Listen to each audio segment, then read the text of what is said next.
Don't let financial elder abuse happen to you. Hello from agingparents.com. This is the next in our video series for you. I'm Carolyn Rosenblatt, registered nurse and attorney. And I'm Dr. Mikol Davis. I'm a psychologist, and this is a true story about my mom, Alice, who was age 90 when this happened. And it's so hard to believe, isn't it, Carolyn? Yeah, it's crazy. Here we are trying to help people get a heads up about preventing financial abuse, and then something abusive happens to his mom. It's amazing. Right underneath our own nose. Yeah, the situation came up when Mikol's mom decided to change financial advisors. The guy she was using had been giving her advice and talked to her about her investments about a year before we found out about this. He thought he had explained this particular thing he put her in, but I doubt that it was a clear explanation.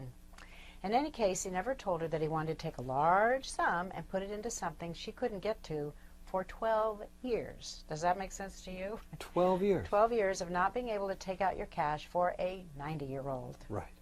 So we were upset. It didn't make sense to us at all, and we thought maybe we ought to do something about it. So what'd you do, Mikol?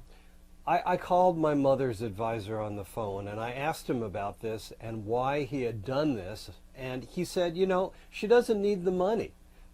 She invested for the benefit of her heirs, and we know that the financial advisor actually had no way of knowing whether my mom will need the money sooner than 12 years. It was just plain wrong, and besides, she doesn't invest her money for the benefit of her heirs. She invests it to take care of herself in case she lives to be 100. You know, she's in good health. You know, that's great, but, you know, she might need full-time care, and she might need that money, and so having that money tied up just was plain crazy. There is a government regulatory agency called FINRA. That's the Financial Industry Regulatory Authority, the government.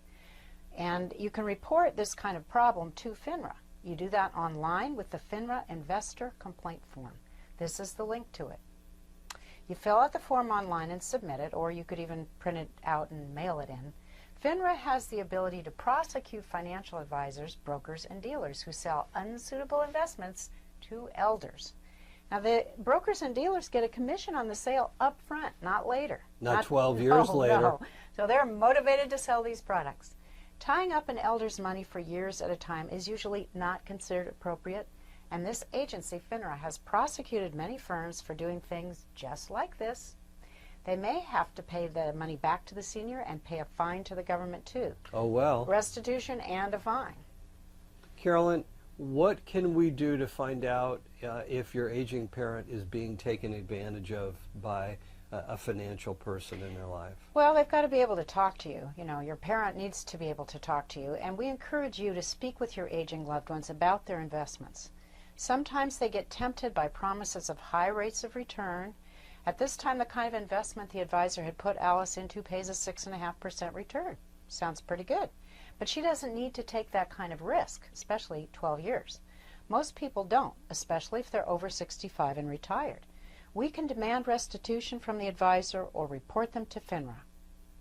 If you have difficulty talking with your aging loved ones about finances and you're worried, contact us at agingparents.com.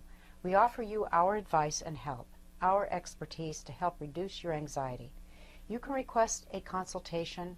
Contact us at agingparents.com and get started today. Thank you. Thanks.